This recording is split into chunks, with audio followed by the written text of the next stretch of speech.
안녕하세요. 아트선재센터 프로젝트 언론무지개 숲 이지연 작가의 아티스트 토크를 찾아주신 여러분 환영합니다.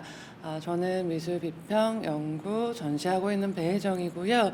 오늘 이지연 작가의 아티스트 토크를 맞아서 특히 이 전시 지금 진행되고 있는 현재에서의 전시 얘기를 중심으로 얘기를 좀 풀어보려고 합니다. 지금 이 전시가 이 더 리퍼런스에서의 지난해 말에 전시하시고 이제 그 시각적인 특징 같은 거를 공유하고 있는 연작인 것 같아요. 그래서 특히 이번 시리즈 하시면서 어떤 시작하시게 된 동기나 이런 게 있다면 그 이야기부터 시작하면 좋을 것 같습니다.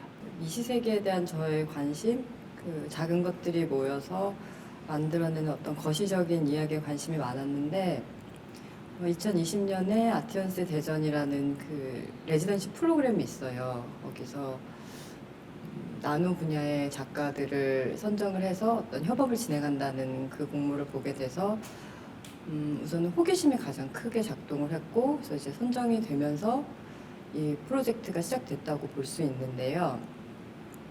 이 프로젝트 제목이 또 인상적인 것 같아요. 그러니까 얼룩 무지개 숲이라는 제목을 지으셨는데 특히 얼룩과 무지개가 갖는 이미지가 대단히 상반되잖아요. 그래서 혹시 이렇게 그러면 제목을 짓게 되신 이유가 있으실까요? 작업실에서 이제 그 패턴을 계속 복제를 하고 있는데 사실 이 단어가 먼저 좀 떠올랐어요. 그러니까 얼룩무지개라는 단어가 떠올랐고, 이제 이 제목에 대해서 설명을 하자면 조금 작업 과정에 대해서 이제 좀 더 이제 설명이 조금 필요해요. 그래서 실험실에서는 빛과 먼지가 이제 엄격하게 통제가 되다 보니까 거의 완벽에 가까운 그 복제 과정을 거쳐서 딱 한 장의 필름만이 필요해요. 그 과정을 보면서 저는 이제 그게 판화의 과정과 굉장히 유사하다는 것을 이제 발견을 했고, 작업실에서는 일단 환경이 그렇게 통제가 되지 않잖아요. 먼지도 많고 빛도 이제 방해도 많고 간섭도 많은 상황에서 이제 거의 수백 장의 패턴들을 복제를 하면서 그 롤러 자국을 붓처럼 사용하게 되더라고요. 계속 다른 패턴이 만들어지는데 얼룩무지개라는 어떤 단어가 그때 머릿속에 떠올랐고, 이 무지개가 어디에 떠 있으면 좋을까를 좀 상상을 했어요. 제가 이제 숲길을 걷다가 비를 맞은 적이 있었는데 그때 그 흙냄새, 풀냄새, 그리고 어떤 그 청량감, 그 이미지가 생각이 나더라고요. 그래서 이왕이면 어떤 비가 내린 어떤, 그리고 비가 그친 후에 어떤 숲에서 무지개를 바라보면 좋겠다라는 상상을 하면서 이제 얼룩무지개 숲이라는 제목을 붙여줬고, 또 숲이 가지고 있는 그 멀리서 바라봐도 아름답지만 가까이서 바라봤을 때 발견되는 아름다움 있잖아요. 네, 또 말씀 들으면서 또 이제 저희가 지금 이제 아트선재센터의 전시장에서 얘기를 하고 있기 때문에 이제 사실 말씀하신 걸 들으면서 제가 이제 이 작업을 계속 보게 되거든요. 근데 보면 그 실험실에서 특히 이제 나노 기술을 가지고 이 작업을 하시게 됐고 이제 여기에 쓰는 그러니까 기본적인 재료 자체가 사실 되게 첨단 기술을 사용하는 그런 작업인데 지금 어쨌든 저희가 전시장 세팅에서 보면 사실 이 색깔들이 대단히 화려하게 느껴지거든요. 그래서 사실 실제로 색을 쓰신 건 지금 아니시잖아요, 이 네. 작업에. 그래서 이런 되게 시각적으로 현상적으로 나타나는 부분들 이런 거에 대해서도 되게 궁금증을 자아내는 것 같아요. 우리가 보통 이런 색깔들은 화학적인 색깔이잖아요. 근데 구조색은 이런 화학적인 색소가 아닌 정말 물리적인 현상, 그러니까 그 구조에 의해서 빛이 뭐 산란되고 굴절되고 반사되는 것을 저희가 이제 그것을 이제 색이라고 인식한다고 보면 될 것 같은데, 자연에는 이미 존재하고 있었지만 저희의 인식 영역 밖에 있기 때문에 우리가 알지 못했던 어떤 세계, 그 중에 하나의 어떤 현상의 구조색이라고 보면 될 것 같아요. 사실은 그 입자 자체는 색이 없었는데 그게 이제 햇빛을 만나고 그리고 이제 어쨌든 저희의 그 눈이 그렇게 색을 인식한다라는 건 되게 신기한 것 같습니다. 그리고 지금 하시는 말씀 들으면서도 그 미시세계와 거시세계의 관계 이제 이런 표현을 쓰셨는데 그 이제 제가 지난 한 그래도 이전 작가님 작업을 본 게 한 10년 이상 된 것 같아요. 그래서 제가 그냥 봤던 작업들만 좀 돌이켜 생각해 봐도 어떤 그 사진 작업, 이제 유학 갔다 오셔가지고 하셨던 그 사진 작업에서도 그렇고, 그 다음에 이제 지설물 작업에서도 그렇고, 이런 아주 작은 그 이미지의 아주 작은 부분들이 결합돼서 아주 그 거대한 구조를 만들어 나가는 이런 특유의 어떤 시각적인 문법 같은 걸 쓰고 계시는 것 같은데, 그거에 대한 설명을 좀 부탁드릴게요. 생각해보면 그 작업이 시작됐던 게 제가 사진을 찍으면서였던 것 같아요. 그러니까 사진을 찍다 보면 제 눈보다도 카메라의 렌즈를 통해서 이제 세상을 바라보게 되잖아요.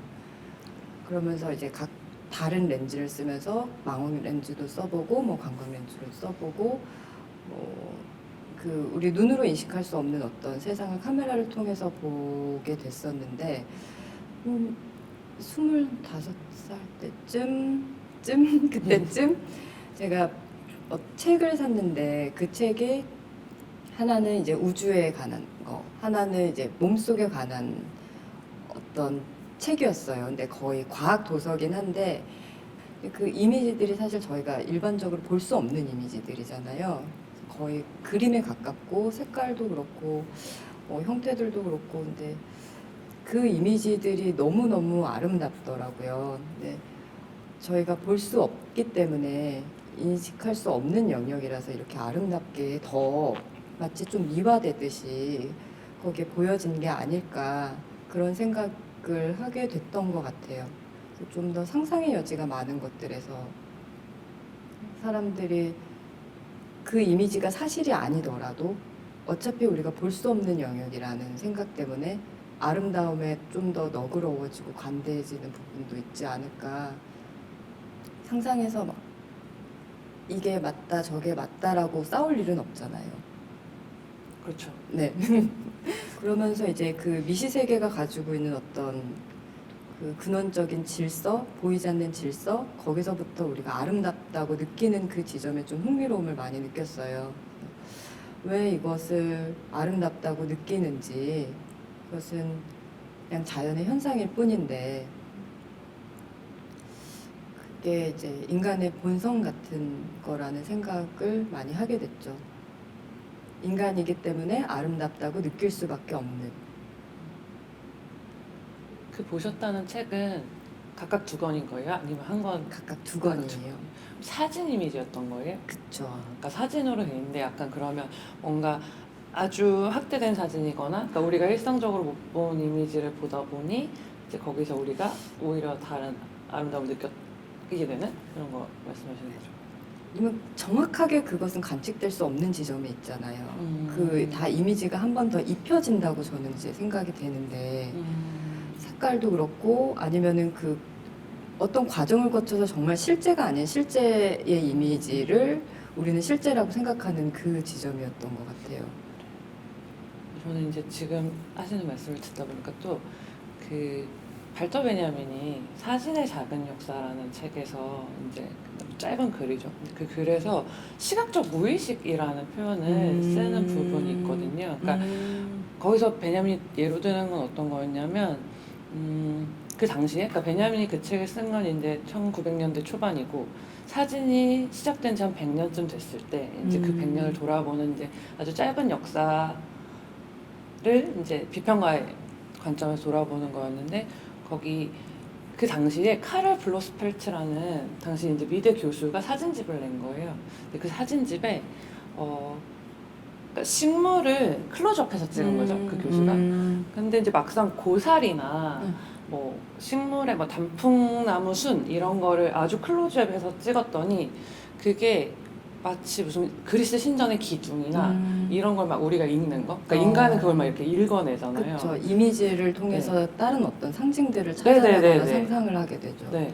그래서 아마 그게 이제 그 지점에서 베냐민이 시각적 무의식이라는 표현을 썼었는데 아마 작가님이 그 미시세계와 거시세계 관계에 대해서 사유하게 되시는 부분이 그런 공통점도 있을 것 같아요. 나라는 작은 존재의 우주이건 아니면 정말 모든 것들이건 결국에는 보이지 않는 영역에서는 우리가 아름답게 묘사한다는 거. 그리고 아마 지금 그러니까 이미지 차원에서 우리가 이거를 미시세계와 거시세계라고 이렇게 얘기를 했다면 의미적인 차원에서 좀 더 생각해 보자면 왜 학부 졸업 작품이 음식물 쓰레기로 작업하셨던 거였잖아요. 네. 근데 되게 음식물 쓰레기라고 이제 생각하고 보면 음식물 쓰레기지만 사실 이제 그 작품이 그 시각적 이미지로 보면 막 색도 대단히 알록달록하고 그래서 그런 작업도 있고 또 상대적으로 근작 중에서는 연탄재 그 타고 남은 연탄의 그 덩어리를 이용해서 또 거기에 이제 식물을 이끼를 재배한다던가 하는 작업을 하셨던 걸로 알고 있는데요. 단지 시각적인 미시세계의 문제가 아니라 어떤 우리 주변의 대상들 중에서도 특히 쓰임이 다하고 이제 뭔가 벌어지는 것들에 대한 관심도 있으신 것 같아요.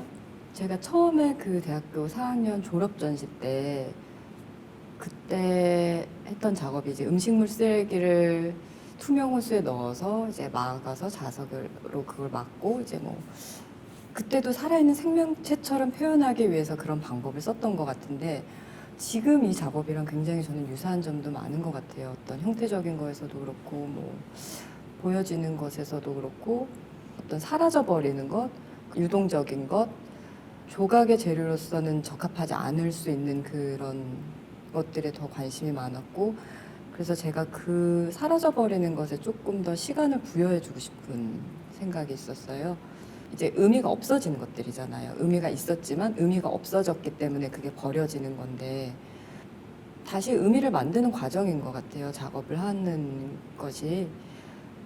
그랬을 때 과연 의미는 어떻게 만들어졌다가 생겨났다가 다시 또 만들어지고 그러니까 그게 저는 굉장히 그런 지점이 재밌는 것 같아요. 흥미로워요. 지설물을 저희가 지금 생각이 났는데 지설물을 저는 이제 받고 그 작업을 알아서 그렇게 얘기하긴 하지만 약간 이제 이 아티스트 토크를 들어주실 분들을 위해서 지설물에 대해서 설명을 드리자면 저희가 화폐를 다 쓰면 이걸 그냥 버리면 안 되잖아요. 그래서 이렇게 아주 얇게 파쇄를 하더라고요. 그래서 이제 그 작업을 이제 맞아요. 하셨었죠. 네, 그래서 그 작업을 할 때도 그러니까 어떻게 보면 그 작업 뭐 연탄재 그다음에 뭐 마리아 뭐 그렇게 갑자기 작업이 막 마구잡이로 막 쏟아져 나오는 시기가 있었어요. 네, 우선 지설물 얘기를 먼저 간단히 하자면 그때 당시에 가장 의미가 없는데 우리가 의미를 부여할 수 있는 것에 대해서 생각을 해보게 됐거든요. 그 해외에서는 이 지설물이 판매가 된다는 거를 알고 있었어요. 그러니까 아마존에서 실제로 이 폐기단 화폐는 미국 같은 경우에도 이제 국가가 이거를 관리하지 않기 때문에 아마존에서 이거를 뭐 한 봉지에 뭐 몇십 불, 뭐 이만큼에 뭐 40불 이렇게 판매를 해요. 근데 미국 내에서만 살 수가 있어요. 그래서 이게 가능한지 일단은 제가 이제 인터넷으로 이제 뒤지기 시작을 했죠. 그래서 한국은행에 연락을 해서 메일을 보내고 미팅을 잡고 그 각서를 쓰고 어떤 아주 긴 과정을 통해서 그 지설물을 받아오게 됐는데 받아올 때도 이제 어떤 사례들이 없다 보니까 각서를 쓸 때 이것을 상품으로 판매하지 않는다. 하지만 작품 판매로는 가능하다라는 어떤 조항이 있었어요. 근데 저는 그것도 굉장히 재밌었어요. 그러니까 그 상품과 작품의 기준이 무엇일까? 그랬더니 이제 그 관계자분께서 얘기하시기를 대량 생산이라고 얘기를 하시더라고요. 그래서 작품도 대량 생산이 될 수 있는데? 라고 이제 저는 생각이 들긴 했지만 그런 지점도 재밌었고 그걸 받아오기까지의 과정도 재밌었고 그래서 그 지설물은 사실 너무너무 갖고 싶게 만들고 싶어요. 그 버려진 돈이 의미 없는 아무런 종이가 여전히 저도 그거를 종이로 볼 수 없는 어떤 지점이 있지만 정말로 이거의 가치가 어떻게 매겨질 수 있을까? 다시 그 돈으로 환산이 될 수 있을까? 그래서 정말 갖고 싶은 회화처럼 만들고 싶다라는 생각을 계속 하고 있어요.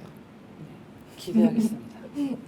아니, 저는 사실 그 지설물 작업을 당연히 뭔가 화폐 공사나 이런 데서 프로젝트를 만들고 작가를 뭔가 섭외해가지고 그렇게 한 줄 알았어요. 왜냐면 전시도 하셨잖아요. 그 네네. 작업을. 한국은행에 한국은행에서. 그때는 후 오. 오히려 이제 그런 공모를 이제 보고 제가 그 작업을 응모를 하게 된 아. 경우고요.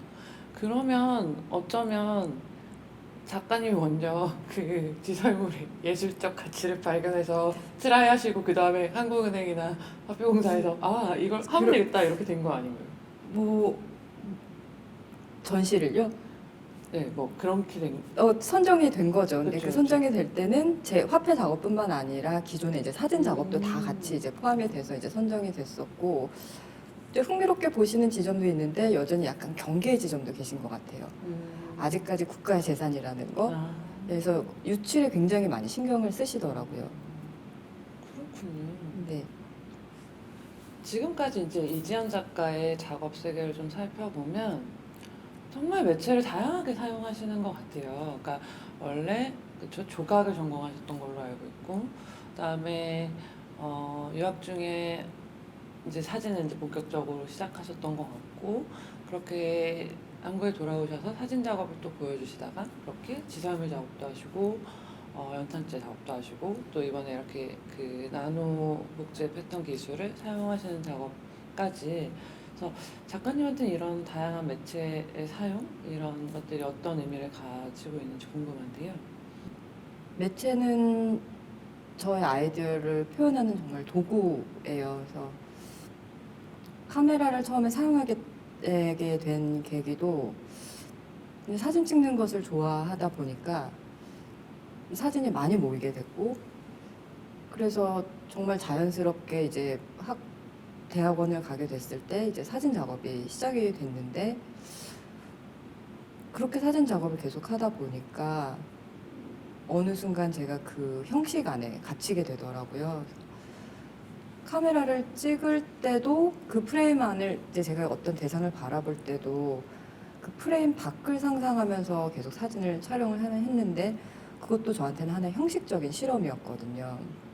계속 그렇게 대상을 바라보니까 더 이상 흥미를 잃게 되고 내 스스로가 어떤 반복적인 어떤 그런 패턴들에 대해서 좀 많은 고민이 있었던 것 같아요. 그래서 의도적으로 카메라를 사용하지 않던 시기가 있었고, 그러면서 이제 지설물, 뭐 연탄재, 뭐 마리아 아까 얘기했듯이 그런 작업들이 이제 막 쏟아져 나왔다고 표현을 해야 되나요? 근데 그때는 그냥 제 안에 있는 게 어떤 것이든 그냥 한번 끄집어내보자라는 어떤 심정이 더 컸었던 것 같아요. 그래서 지금 마리아 같은 경우 그때 당시에 제가 356개를 떴었어요. 근데 그거를 한 박스만 빼고 다 버렸어요. 왜요? 가지고 있기가 힘들더라고요. 아, 실제로 그걸 보는 게 이제 조금 힘들더라고요. 이게 어떻게 보면은 그 마리아 작업도 어렸을 때 저의 어떤 종교적인 영향이 컸었던 것 같은데, 그 모태신앙이었다가 지금은 무교지만 어떤 제가 그 전혀 다른 두 세계를 경험하면서 오는 어떤 혼란, 그런 것들이 그 작업에는 좀 이렇게 있는 것 같아요. 아직까지도. 그래서 나는 무교이지만 습관적으로 기도를 하는 때가 있거든요. 네. 하지만 그 두 세계를 다 경험함으로써 이제 조금 더 균형 잡히게 세계를 바라볼 수 있는 그런 시선은 생기게 됐는데, 그래서 마리아는 버렸고요. 그래서 매체는 정말 저에게 어떤 하나의 아이디어를 표현하는 수단인 것 같아요.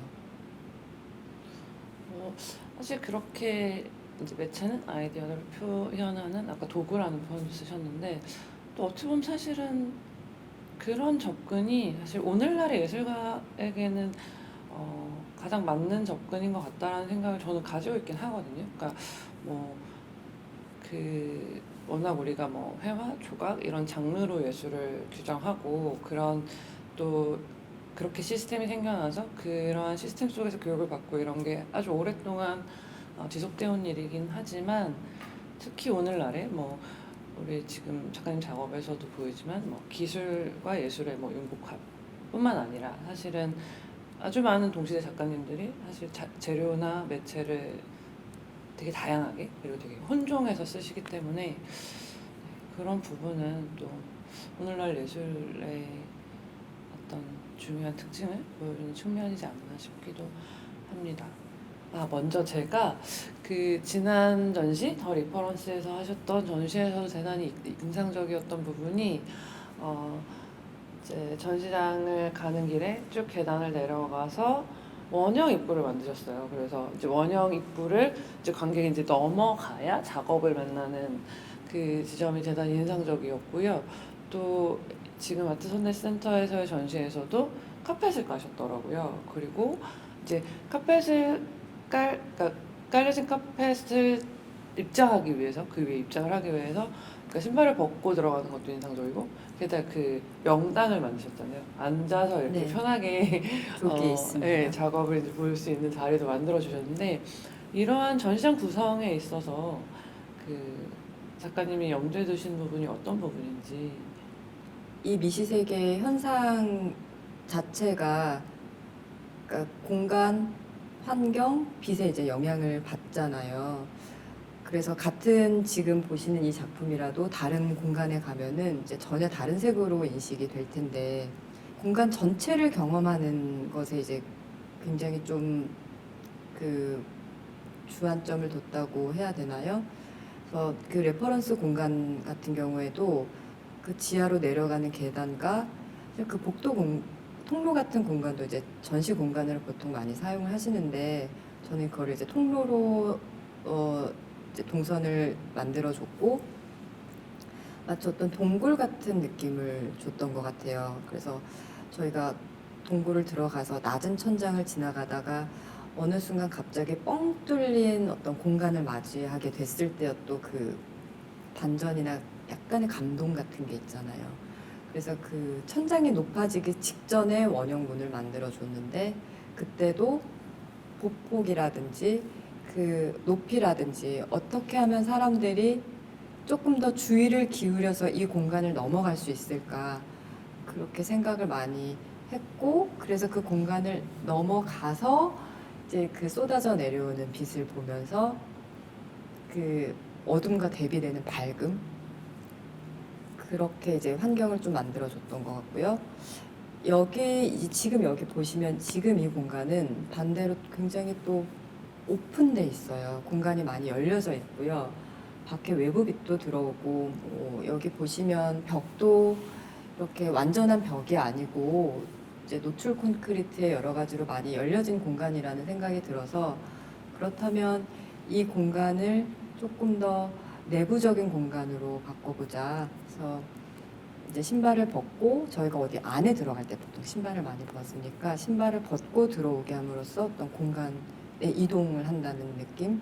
명상에서도 또 이제 신발을 벗는 행위가 자기 자신을 내려놓는 첫 번째 행위일 수도 있고 여러 가지 의미로 이 카페트를 깔게 됐고요.